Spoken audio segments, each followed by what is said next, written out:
자, 일단 여러분들 한 번도 생각해 본 적 없고 들어본 적도 잘 없는 이야기들을 선생님이 지금부터 좀 할 거예요. 왜냐하면 전형을 여러분들이 어떤 전형을 준비한다라고 이야기를 할 때 제일 공부를 안 하는 전형이 뭐인 선생님 계속 찾아보거든요. 제일 공부를 안 하는 전형이 뭐냐면 학종이에요. 이상하게 선생님들도 학생들도 이 학생부 종합 전형에 대한 공부를 하지 않아. 그리고 그냥 이렇다라고 생각을 해요. 특히나 학생들, 여러분들이요. 학생부 종합 전형을 내가 어떤 전형을 준비한다. 우리 선생님과 함께 전형별 특강 이런 거 이야기를 하면서 교과에 대한 분석했고 논술에 대한 분석 뭐 이런 거 자꾸 제시를 하잖아요. 그게 뭐냐면 공부하는 거예요. 전형에 대한 공부요. 그러면 전형에 대한 공부를 하고 나면 뭐가 나와요? 아, 그 전형이 나에게 맞는지 안 맞는지가 나오게 되는 거예요. 그러니까 학생부 종합 전형도 공부를 좀 해야 돼. 제발.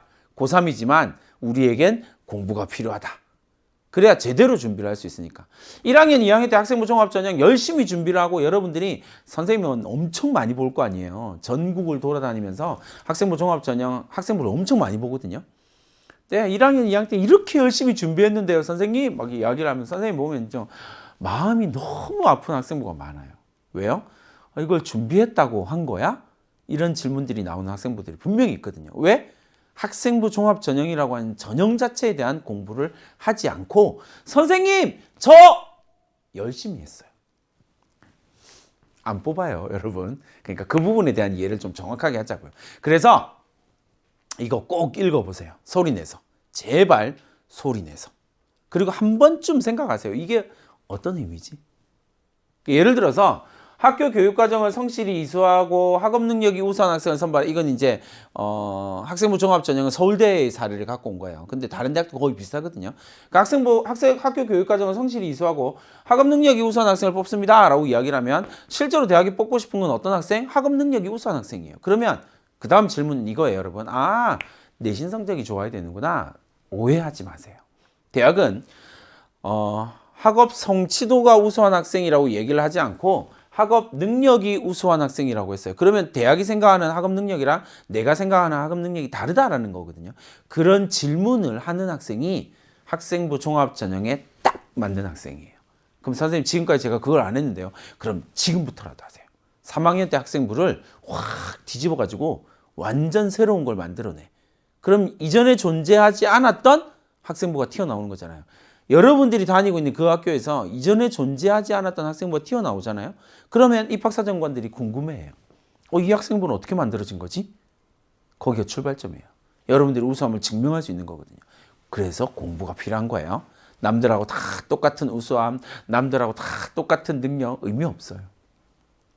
이해됐죠? 자, 그 다음에 두 번째. 학교생활에 적극적이고 진취적인 태도로. 적극적이고 진취적인 게 뭐지? 아, 선생님 행사 많이, 활동 많이 한 거야. 아니에요. 절대로요. 활동에 여러분들이 학종에 대해서 가장 베이스로 이해해야 될 게 뭐냐면 학생부 종합 전형이다라고 이야기를 할 때는 정량적인 평가가 아니라 정성적인 평가를 한다라는 거예요. 이 가장 기본적인 전제거든요. 그럼 정성적인 평가는 뭐냐면 카운팅 되는 것에 대해서 점수 부여하지 않겠다라는 의미예요.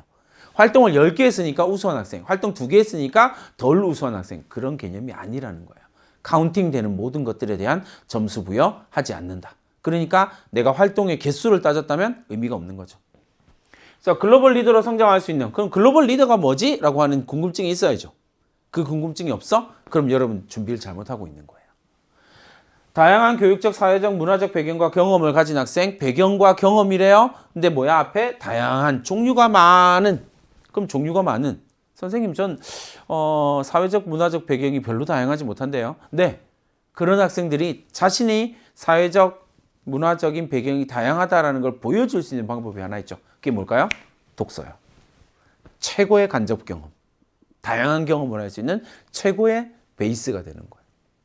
그 다음에요. 사회적 약자에 대한 배려심과 공동체의식. 그러면 대학이 생각하는 공동체의식이 뭐지? 이런 질문을 던지는 학생이 실제로 좋은 결과를 만들어낼 수밖에 없어요. 그러니까 일반계고등학교 1.0인데 학종을 떨어지는 학생들 많이 봤잖아요. 1.2인데도 떨어지고 1.5인데도 떨어져요. 왜 떨어져요? 학종에 대한 공부 안 했으니까 그래요. 그걸 이해를 하셔야 돼요. 대학이 생각하는 것과 학생이 주장하는 것이 완전 달라. 그러면 떨어뜨릴 수밖에 없는 거예요.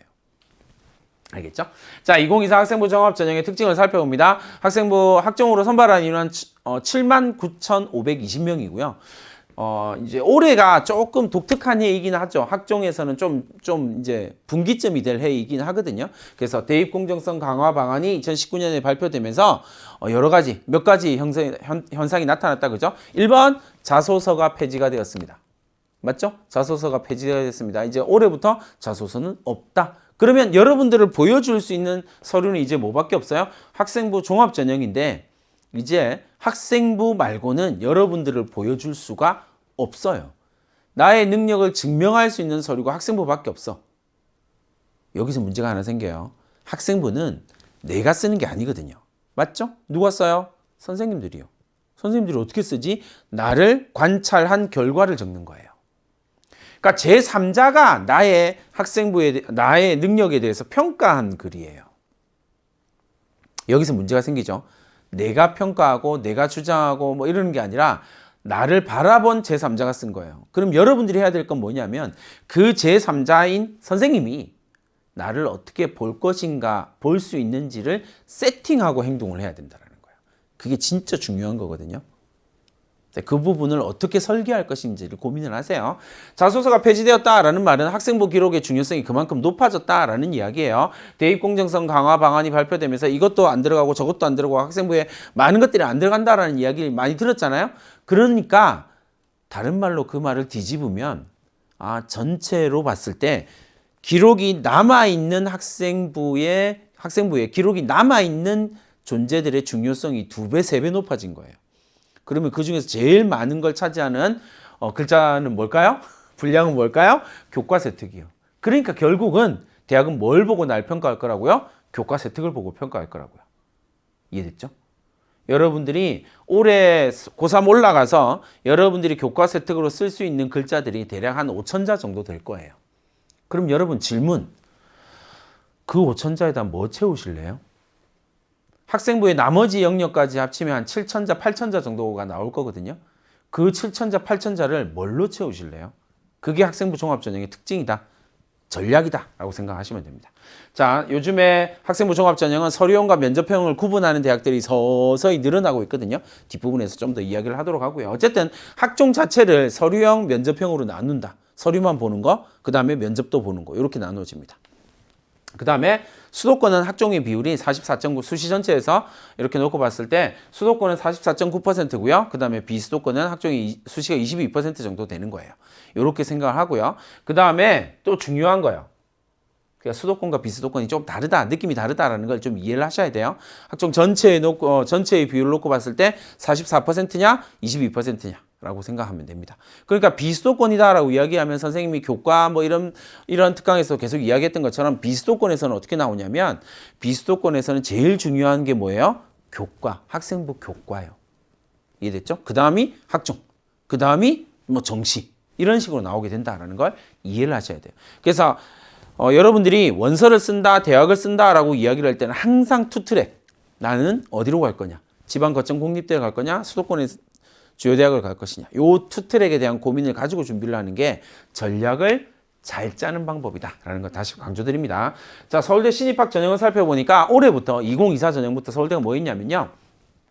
전공연계 교과 이수라는 걸 이야기를 했어요. 그래서 전공연계 교과 이수에서 핵심 권장 과목이 있고 권장 과목이 있어. 근데 생각해 보세요, 여러분. 내가 서울대를 가고 싶어. 그래서 서울대가 발표할 때 핵심 권장 과목입니다. 권장 과목입니다. 이건 좀 정말 중요한 핵심 권장 과목이고요. 얘는 정말 권장하는 과목이에요. 둘의 차이는 없다. 내가 서울대를 지원하려고 하는 입장에서는요. 둘의 차이는 없어야 정상이에요. 이해됐죠? 권장도 해야 되고 핵심도 해야 된다라고 생각하시면 돼요. 그래서 서울대 기계공학부 이건 이제 여러분들이 검색창에다가 서울대 전공연계 교과 이수라고 치시면 여러분이 지원하려고 하는 과의 핵심 권장 과목과 권장 과목이 나올 거예요. 근데 사실 검색할 필요 없어요. 여기 나오는 게 다거든요. 기계공학부는 핵심 권장 과목이 뭐냐면 물투, 미적, 기하. 권장 과목이 뭐냐면 확률과 통계.